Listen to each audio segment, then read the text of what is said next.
Pelantikan polisi aktif menduduki jabatan di lembaga sipil kembali menuai sorotan. Terbaru, Irjen Muhammad Iqbal dilantik sebagai Sekretaris Jenderal DPD RI. Muhammad Iqbal sebelumnya menjabat sebagai Kapolda Riau dan juga pernah bertugas sebagai Kepala Divisi Humas Polri 2018 hingga 2020. Irjen Iqbal bilang jabatan barunya merupakan amanah karena sudah ditugaskan Kapolri Jenderal Listio Sigit Prabowo. Ini merupakan amanah bagi saya yang sudah ditugaskan oleh Kepala Kepolisian Negara Republik Indonesia untuk bertugas melakukan kerja-kerja di DPD RI. Saya kira saya tentunya akan bertekad melakukan kerja-kerja maksimal di sini, ya, melakukan dukungan administratif keahlian sesuai dengan tugas pokok dan fungsi DPD secara konstitusi. Ketua DPD RI Sultan Najamuddin berharap M. Iqbal ikut berperan membangun DPD menjadi lembaga yang lebih inklusif dan terbuka.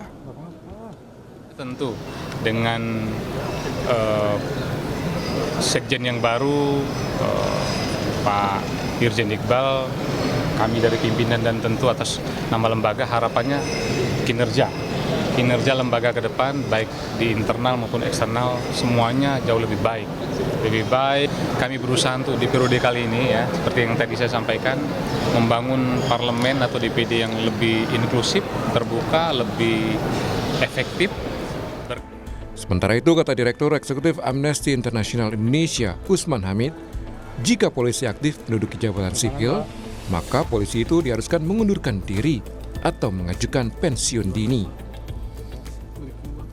Ya, jadi penempatan anggota Polri aktif di dalam jabatan sipil tetap harus mematuhi kaidah hukum yang berlaku.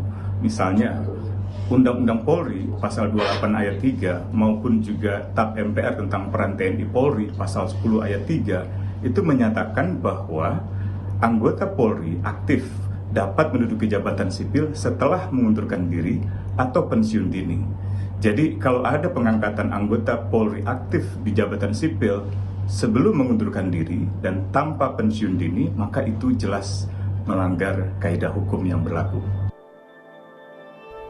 Undang-undang mengenai lembaga MPR, DPR, DPD, dan DPRD mengatur sekjen pada dasarnya berasal dari pegawai negeri sipil profesional yang memenuhi syarat dengan sesuai ketentuan perundang-undangan.